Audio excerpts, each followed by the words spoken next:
Let me do one quick statement before I start taking questions. I just want to call your attention to a significant step forward for the agenda that the President outlined during the Nuclear Security Summit in April. Belarus has agreed to eliminate all its stocks of highly enriched uranium by the time of the next Nuclear Security Summit in 2012. This removal represents a significant, as I said, step forward in President Obama's worldwide effort to secure nuclear material. The United States intends to provide technical and financial assistance to support this effort. The Republic of Korea, as host of the 2012 Nuclear Security Summit, has agreed to invite Belarus contingent upon the completion of its highly enriched uranium removals. And with that, take us away. On the tax cut negotiations, given that the most obvious compromise is a temporary extension of all the tax cuts, does the White House think that a 1 year, a 2 year, or a 3 year extension would make the most sense? Well, Erica, I am not one of the two that the President tapped to work through this and these issues with the Republicans. Obviously, you know, Secretary Geithner and OMB Director Jack Lew were on the Hill earlier this morning. They'll reconvene at 5:30 with members and senators to work through some of these issues. And I think Secretary Geithner was clear in the brief stakeout that they did that they were not going to get into reading out the negotiations as they happen, and I'm not going to either. And I believe that Senator Kyle said that he thinks the tax cuts issue needs to be wrapped up by Monday in order for there to be enough time to deal with START. Do you agree with that, and do you think that that timeline is realistic? Well, look, I think first and foremost, everybody agreed yesterday that the issue of taxes needs to be resolved before anybody can go home, and certainly before the end of the year. The President's position, obviously, is, as he stated, has stated before, and that is our goal is to ensure that middle-class families don't see their tax bills go up on New Year's Day. We're going to work through a series of these issues, but if people come to the discussions that are being had up on Capitol Hill with an open mind and a desire to find common ground, the President believes we can get an agreement on this and still have time to sequence other issues that are important to the country to get done before the end of the lame duck, and START is certainly one of those. I think we still have. I don't think the Congress is going anywhere just yet, and we'll have plenty of time to get a whole host of things done.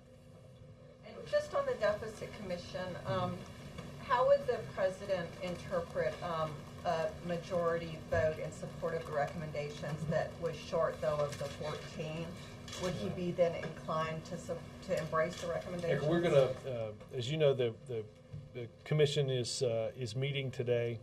The President looks forward to reviewing their work at that conclusion of their votes, which I think will be toward the end of the week, and evaluate their proposals and those votes as we move forward and put together a budget of our own for next year. So let me not get too far out on the commission until they've had a chance to complete their work, as we've said before. Matt. Sorry, just to follow up on the debt commission as well.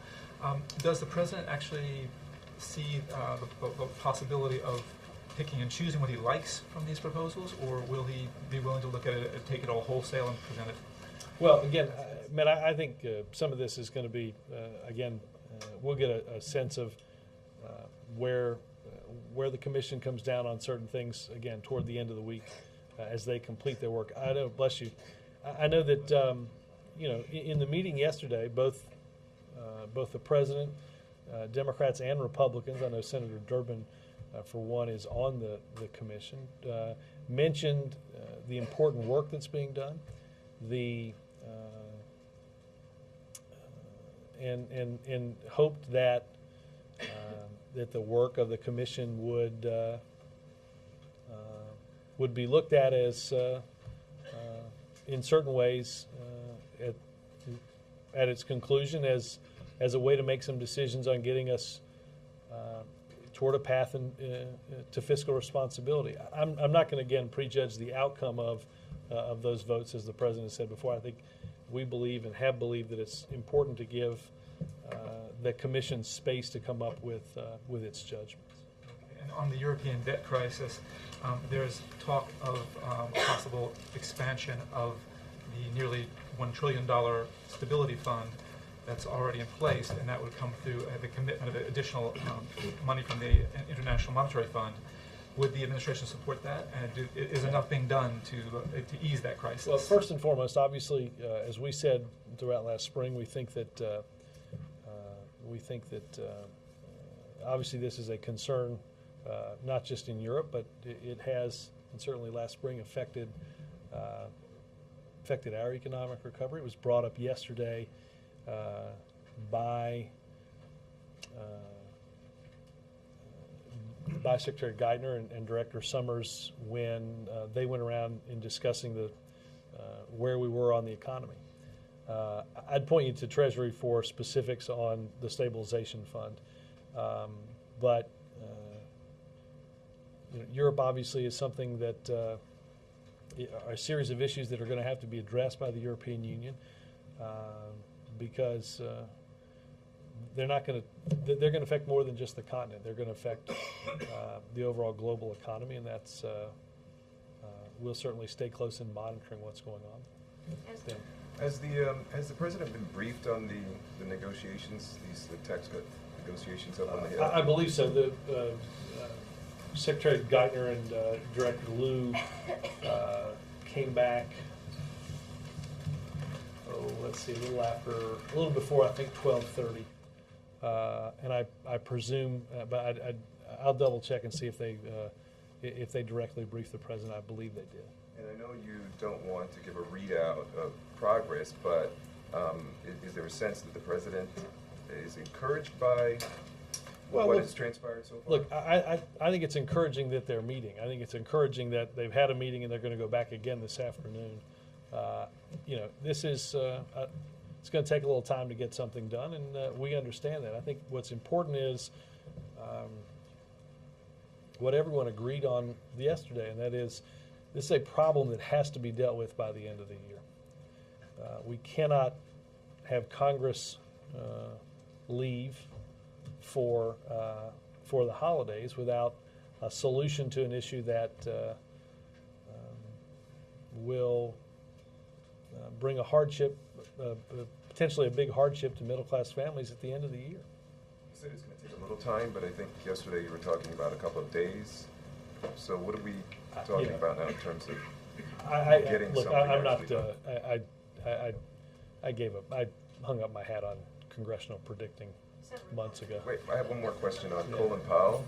He's here today meeting with the President on education, but obviously START as well. Is the White House looking for sort of a heavy hitter to help push this through, and Colin Powell is that person? Well, let's be clear that the number of people that are, I think, by any estimation, you'd consider heavy hitters on either the Democratic or the Republican side have weighed in strong support of ratifying the new START treaty. Certainly, General Powell is among those. General Powell and former Secretary of State Powell, I don't call me the one, I guess, is somebody obviously whose advice the President seeks on a regular basis. He'll be here, as you said, to talk about national security issues, particularly around the New START treaty, as well as to talk to the President, the Vice President, about his work on dropouts and education, which obviously is a passion of his and important work that he's doing on behalf of the country. But I think if you look at the number, I think there's a reason why 75% of the American people think that ratifying the START treaty is a good idea. And I think one of the reasons is, Henry Kissinger or Jim Baker or Colin Powell or Madeleine Albright. I'm leaving out dozens, but a whole host of of important national security heavyweights from both parties that understand the importance of reducing our deployed nuclear weapons, having a verification regime as it relates to the nuclear arsenal of Russia, and our engagement and our place in the world. All of those are important factors in trying to get something finished this year.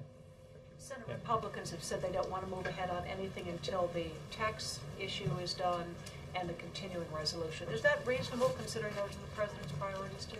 Well, I don't know that I'd get real hung up on process. I think that I think we're in the midst of productive discussions and negotiations around what I think everybody agrees is, as I said, an issue that has to get done in taxes. But I think we can get a substantive. I think we can get some substantive agreements, and I think we can move to the sequencing of other issues that are important, like START. So I think there's miles to go before we sleep. And the Secretary Geithner's mandate in these negotiations, again at 5:30, is to come up with numbers and to be able to compromise, expecting the Republicans to compromise as well? Well, I think you've heard the president discuss his focus in ensuring the middle-class families don't see their tax rates go up. I think you've heard the president lay out what is not acceptable to him, and that's borrowing an additional $700 billion for a permanent extension of upper-end tax cuts. Well, that's why they're having meetings. So when we have a more substantive report on the outcome of that, we'll walk through it. So the president yesterday issues this appeal for an end to posturing, and then Republicans in the Senate signed an agreement not to pursue anything but possibly these tax cuts. What does he make of that? What do you make of it? Again, I think there's, with a willingness to find common ground, plenty of time to solve the issue of taxes and do many things. There's a willingness to find common ground. What evidence is there of it, given that particular act? Well, again, Bill, there's an agreement that we have to do something on the issue of taxes before the end of the year. That's why they had a meeting earlier today, and that's why they'll go back and have a meeting. And What about everything else? I don't think I don't think there's anything that precludes a healthy legislative agenda. You don't? No, not at all. Despite what's being said on the Hill? Despite what's being What makes you said. such an optimist? I'm a hopeful man, Bill. I'm a hopeful man. I see. Yes, sir. To the House, where Democrats want to vote on the middle class tax cut only tomorrow. That seems to have irritated Congressman Camp, who's one of the negotiators in the room.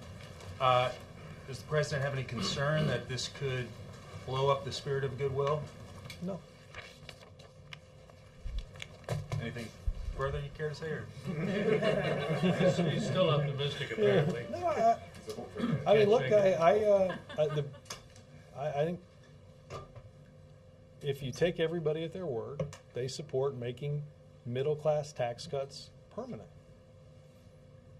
So there's going to be a vote on that. We'll get a chance to see where people are. We strongly support making tax cuts for middle-class families permanent. Again, I think, as the president suggested, that's what if you read the statements from everybody involved, that's what we agree on. Let's agree on that, and that gives us more time to finish what we have some disagreements on, as well as finish up Bill's agenda. Congressman Camp called it a sign of bad faith after everybody agreed to sit down and talk. Why are we talking, in effect, if we're just going to go ahead with a vote? Well, again, this is going to take a little time. It's not. It's going to take a little time, and I anticipate that Congress will continue working during that time. There are a couple other tax issues still looming out there: the AMT patch, the estate tax. You had the IRS commissioner write a letter saying that without an AMT patch, it could create chaos for the IRS. Your thoughts, have there been assurances made that that patch will get done and the estate tax?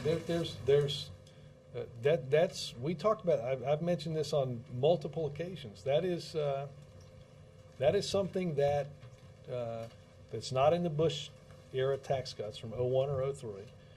That and understand this is not something that expires at the end of the year. There is no AMT patch for 2010.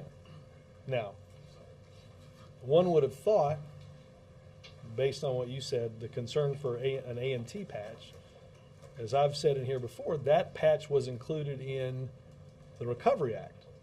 That in 2009, the reason that the AMT did not impact the middle class families it was never intended to impact was because of, and I think this is important to understand, because of what that patch was contained in the Recovery Act. There's no similar provision. No similar provision was done in 2010, and that is certainly among the issues that these talks are going to have to address. We had a 2-year tax cut for make work pay for 95% of working Americans got a tax cut. Middle class families, small business people. That expires also at the end of the year. So there's some stuff there's some work left to be done on these issues. Is the president hopeful that these will get resolved, the estate Absolutely. tax? I think that the estate tax was talked about yesterday. AMT was talked about yesterday. Make work pay was talked about yesterday. These are all, when we talk about not having, when you hear people say tax rates shouldn't go up on anybody, we're talking about not just 01 and 03 Bush tax cuts. There are a panoply of other taxes that either have to be patched for the 2010 tax year or are set to expire at the end of the year that weren't originally composed or comprised of 01 and 03 Bush tax cuts. Yes, sir. What's the test in the Debt Commission's plan? That it gets the bipartisan support, or that it's a good plan? Well, as far as the president's ability to support it. Again, Chuck, I don't want to prejudge what the commission might come up with at the conclusion of their work toward the end of the week. I think the president looks forward to evaluating, and I think you'll get a sense. It'd be interesting to see sort of where people line up and whether or not you can get, whether or not you can get certain But things is he will? I mean, done. it's basically the ability to get bipartisan support for it, maybe trump parts of the plan he may not like.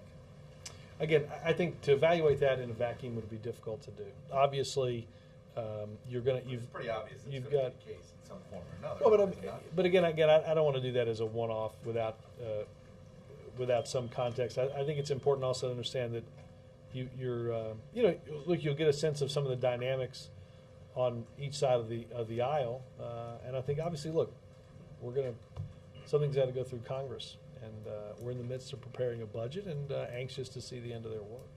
On the on tax cuts, on this tax plan. How is Senator McConnell? What'd you do? 8 legs. Killer or 6. spider.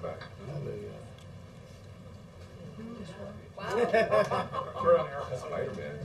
They've had a lot of problems on Broadway. Have they? One of the glitches. works here. So I want to just follow up on Bill. You know about Julian Assange. Let me know if there's a bigger one behind it. Go ahead. So nothing about what the Senate Republicans did today punctures the happy talk from yesterday? No, again, I think that You totally brush it off? much like the spider. I mean, just they continue this next week and it's a different story, or? Well, again, I don't get, and I know the president isn't going to get hung up on this. We've got important work that has to be done. The president sent out a tweet today about the DREAM Act. He didn't say anything, but these guys are basically saying, look, we're not going to touch any of this stuff until. Again, Is that fair, the Republicans saying? You believe that this is a fair proposal on their part? I think there is plenty of time to get plenty of work done, and I think. And you're okay with their prioritizing it? No, I think we all agree that we have to get the tax issue resolved by the end of the year. And I think I think we can get an agreement at some point on that, and then we can figure out the sequencing of the rest of this. I mean, look, I will point you to. So you're okay and with it is- their sequencing for now? No, I'm not hung up on their letter. How about that? Okay. I will say that, I point you to what Secretary Gates said yesterday on Don't Ask, Don't Tell. This is an issue that is going to be solved in one of two venues. It is either going to be solved in a legislative venue in Congress or in a court. And a court is not likely to provide the Pentagon with the type of transition period that they'd like to see. And that's why Secretary Gates, after going through the study, and Admiral Mullen have urged Congress to act in this lame duck to change this law, because they understand that, one, it's not disruptive. That's exactly what the survey said. It doesn't threaten unit cohesion. There's an ability to do this without any harm. And it does this in a way that provides an orderly process for doing Are you so. making the case that, say, Don't Ask, Don't Tell should be brought up at the same time as the taxes and the same time? I'm saying that is among the issues that I think many people believe the Secretary of Defense and the chair of the Joint Chiefs of Staff included should be addressed over the next few weeks. And I think we'll get an opportunity to address not just how we fund the government and not just the tax rates for next year. I think the President and everyone in that room agree that's the most important thing to address. But there's plenty of time to do plenty of other work. Robert, do you think you can combine all those into one bill? I mean, and link it to the UI extension unemployment? Oh, I don't know the answer to that. I mean, I don't know if you could put it in one big massive bill. I don't, to be honest with you, know whether that's possible. Again, I think there's the ability to get a lot of this stuff done. Laura? Beyond appearing here at the White House today, what are you hoping that General Powell will do in support of the START Treaty? Well, General Powell and others have been helpful in having conversations with and discussions with a whole host of people, I believe including those on Capitol Hill, on why it is important, why this treaty is important, why it's important to get it done, why it's important to get this treaty done, and its impact on our relationship in the world and the progress that we can make in reducing dangerous weapons. Again, he and others, many of whom I outlined earlier, have been helpful in this effort. And I think over the course of the past, you guys have mentioned this letter. I think over the course of the last 24 hours, we've seen. Last week we were ready to pronounce START, or 2 weeks ago, ready to pronounce START dead. Right? We've got Senator Voinovich, who said just yesterday that he hopes we get it done this year, and I think he said he would likely support it. I think there's an understanding that it's something that's tremendously important to do. Do you think that Colin Powell or some of the other Republicans who are in support of this treaty have more credibility with Republican senators than the people in the administration do? No, I mean, look, I think you get different things from different people. Obviously, Colin Powell brings, I think, a unique perspective as somebody who was the chair of the Joint Chiefs. So he brings a military perspective. He brings the perspective of having been the chief architect of foreign policy as the Secretary of State. But look, there are technical experts in the administration that can walk people through what different parts of the agreement mean. This is our D&I director has had top secret briefings with folks. There are a whole lot of different questions that people might have, and a lot of different places to get those answers. I think the unique perspective that that Powell brings is as a former Secretary of State and as a former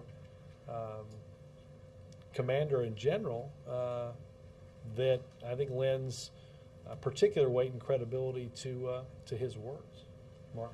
Robert, what have you got on this WikiLeaks review panel that's reported on the wires? I believe there's something that's going to go out. It's already out. See, that was fast. On different procedures, and we'll get you some more information if you have questions on that. And what did you say earlier about Korea's role in the Belarus nuclear material? Korea is the next host of the Nuclear Security Summit in 2012. They will be extending an invitation to Belarus if they follow through on their commitment to participate in the next Nuclear Security Summit, if they follow through on the commitment that they've made to the Secretary of State to remove all their highly enriched uranium. Do you know what costs are involved for the U.S.? I would, State has the technical answers on that. Yes, ma'am. On START, has the president made any more calls to senators himself? And aside from Senator Voinovich, is there any indication that this could happen in the lame duck session? I don't think the president, to my knowledge, has made any that I know of has made additional calls. I know Vice President Biden has been working on this extensively.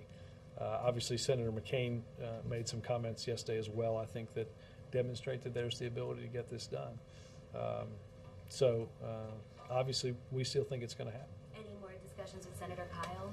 Not since yesterday, no. And following up on Matt's question, how concerned is the president about the financial conditions in Europe?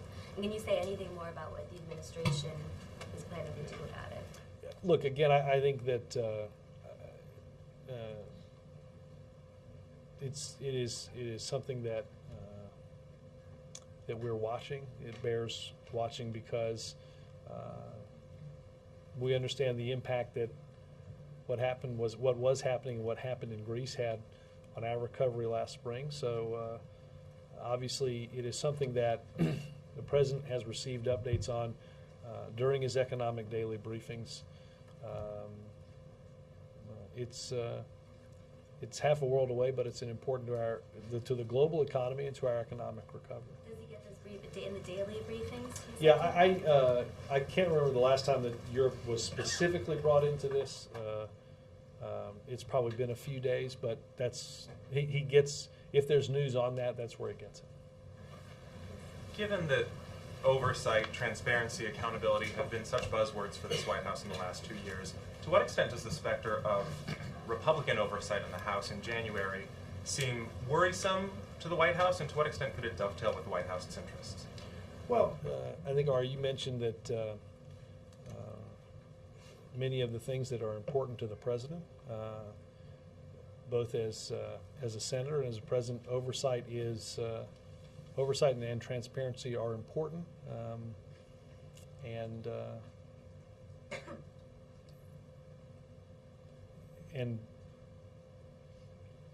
obviously important functions of carrying out an efficient and effective government. I think obviously it is our hope, that Vice President Biden met with Congressman Issa here yesterday, and I think we're certainly efficient oversight is important. That was something that we made a great hallmark in the Recovery Act. I think everybody's hope is that we don't see, as we did it, certainly in parts of the early to mid '90s, where oversight becomes the buzzword for gamesmanship, political posturing, and witch hunts. I don't think anybody, particularly the American public, has an appetite for that. Following up on Ari's question, has the White House had any formal contact with Congressman Issa, who will be in charge of the committee that could do a lot of the investigating? Any kind of I think the only I think, so, again, nothing other than that I know of at the lunch yesterday, or not the lunch, the meeting yesterday. And can you talk about the president's meeting today with Mayor-elect Gray in terms of what issues they may have discussed, and the president making any comments about voting rights in D.C. concerning that issue? I need to follow up with, that was breaking just as I was getting ready to come out here. I know that obviously they talked about education and the economy. They did talk about, I need to get some specifics on, I know they touched on voting rights and home rule, and let me get a little bit more, give it some more details on that. Peter? Robert, is there, on the Belarus thing, is there anything that the United States could provide in addition to support for the specific removal of the HEU, in other words, lifting of sanctions, visa thing, there's a whole lot of actions that America has taken against Belarus over the years. Is there any other incentive to them beyond simply paying for? Let me double check on that from NSC's perspective, not that I'm aware of. Robert, can you confirm that German Chancellor Angela Merkel is coming to the White House beginning of January, and will she receive the Presidential Medal of Freedom then, or is there like a different ceremony with all the other recipients? My understanding, I will double check the date. My understanding is that she is not going to be here during the ceremony that where most of this will happen. But let me double check, excuse me, on the early January date. Yes, sir. Thank you, Robert. You have spoken forcefully from this podium, and the President has certainly spoken forcefully about no higher taxes on the middle class. Will you commit now, or will the President commit to rejecting the suggestions of the Debt Commission if they include a 15-cent per gallon increase on the gasoline tax? Again, I'm going to reiterate what this is an independent commission that was set up by this White House to look into our long-term fiscal crisis, and we're going to let the commission do their work. We're going to let them. Just to follow up on that for a second, is the White House weighing in on the report at all in advance of the vote on Friday? The report's out, and the co-chairs say it's not going to change at all. Not that I'm aware of. Okay. And also, what will happen if you don't get a recommendation that has 14 votes from the commission? What happens? What if there aren't 14 votes for a recommendation? Again, I don't want to get into I don't want to get into guesswork on what some of these votes how they may end up, what may happen, what evaluation some are in here, including the president, might give to certain vote counts. I think we'll have a chance to obviously examine the full record of their work at the conclusion of their meeting later this week. And let me just ask, you mentioned also the AMT, the estate tax, and make work pay were talked about yesterday. Mm-hmm. Do you know if they were talked about today on the Hill? I don't know the answer to that. Well, let me check. I want to double check on that. And also the UI extension, if that came up also today. Yeah, let me check. Thank you. Yes, ma'am. Yeah. Oh, Sorry. Robert, You didn't even have your hand up, April. I did have my hand up. Oh, you did? I didn't. Ari, Ari was blocking. Even with their hand raised, she's you need a booster. Please go. Bring your phone book. Let's not start this again, please. I can't take This it. is the most entertainment I've had since the spider. Go ahead. Anyway, from the vertically challenged person. First of all, do you have any date timeline for the Black Farmer signing ceremony? I don't. I will. Let me check. Next week, possibly? That's certainly a possibility. Again, I don't know. We get emails when a bill gets received here, and I don't remember if I've seen one where the bill has made its way down yet or not. Also, on the issue of Vince Gray, could you talk to me about your president's relationship? Sorry. Okay. That's another slide. I think it's the same very active spider that. Let's just say if my ankle's this big tomorrow, you'll know. Is Bill trying to take you out or something? That spider. Check the website. Is Bill trying to take you out with the spider? Spider website. Here he comes. Is it still alive? I'm going to call him Charlotte. You know if you step on it, you'll get emails. I was going to say, Hannah's going to be after you guys. Oh, now he's going. Brush it with your fingers. No, I'm just going to leave him alone. Hope it's not a problem. Hope it's not a brown recluse. Go ahead. I'm sorry. Okay, what about the relationship with Vince Gray and President Obama? Their meeting today. Could you talk about that? Well, again, I have a list of the issues. I did not have a chance to, and I'll get some more detail because I know this is important for many of you. I went to see the president right before the lunch on a topic, but I have not had an opportunity to talk to him afterwards. But let me get, I know that's of And particular. also, one more, on the unemployment benefits expiration. Unemployment is said to help the economy. Mhm. It's also. The unemployment benefit. Yes, unemployment benefit insurance, when it goes into the economy, every $1 supposedly generates $1.90 Yep. for economic growth. And if this is a #1 priority for this administration, why is it at this critical bypass right now? Why are we at this point that we haven't seen in decades for an expiration of unemployment insurance? Well, look, I think you can go back throughout congressional history and find that the expiration of unemployment benefits, the extensions and things like that have gone back and forth. That is not to say that this isn't, as you've heard the president and others discuss here, how important it is. You mentioned the economic impact of the economic impact that those benefits have. That's money that, look, if you are drawing down your unemployment benefits, you don't have full-time work, and you're using that money to pay your bills, to continue to look for work, and it's an important part of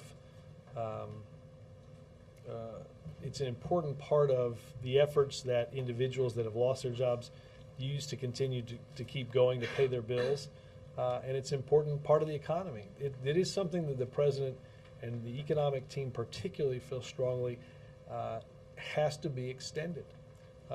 I will say this, if we are going to have a debate in this town about extending tax cuts for people that make $1 billion a year, how do we not have a debate, and how do we not come to some conclusion for unemployment benefits for people that have lost their job? That is, nothing could be more completely out of whack with what is important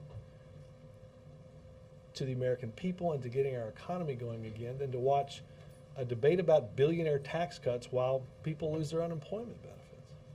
Yes, sir. Yeah, thanks, Robert. Yesterday, Congressman. I was pounding on that. That is not about the spike. Good to know. Good. Yesterday, Congressman Boehner and Cantor both called on the Smithsonian to pull a National Portrait Gallery exhibit that featured, among other things, Ant Covered Jesus. Is that something that should continue? I would need to get some more information on this. I don't have anything on this. Thanks, Robert. Yep. Savannah? We just got your fact sheet this morning about everything the White House and the State Department is doing in response to the leaks by WikiLeaks. And I'm just curious why it is that we're just hearing about these remedial efforts now or in the last couple of days when you guys have known about the leaks since at least July when Bradley Manning was arrested. Why did it take so long to try to implement new procedures? And I think you're just starting to examine. Well, I'd point you to DOD and to state on some of the particulars on that. Obviously, look, this is the same, working through the same databases and systems that have existed across administrations. But why start months and months after this leak was well known? I don't think it's accurate to say that we somehow read the paper over the weekend and started to do this. I just don't so you guys have been think working that's on this for months? This is an ongoing effort to, as we talked about here on Monday, to ensure that we have the type of information sharing that we understand is important. Again, look, some of the initial stuff that came out of these leaks was battlefield assessments and battlefield intelligence that are used by those on the ground in particular places in Iraq and Afghanistan.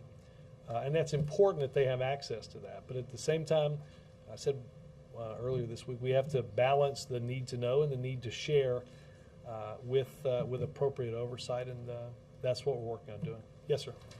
Robert, since the release of the Pentagon report yesterday on Don't Ask, Don't Tell, has the president contacted any fence-sitting senators who have been reluctant to back repeal to get them to support Not that that? I'm aware of. And has Does- the, will he? has the pres- Will he?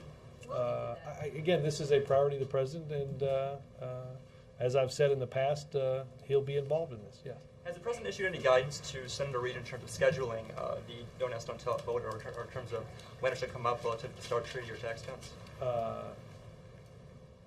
We have not provided specific calendar guidance. I would reiterate, though, what I said here earlier, and what was, I think, a fairly powerful and eloquent statement from Secretary Gates about the strong need to get something done and address this issue in the lame duck session. It is tremendously important that that we do this over the next few weeks. Do you Yes, ma'am. anticipate that Secretary Gates will make calls on this? Will he be He calling has. senators? He already has. Yep. Thanks, guys.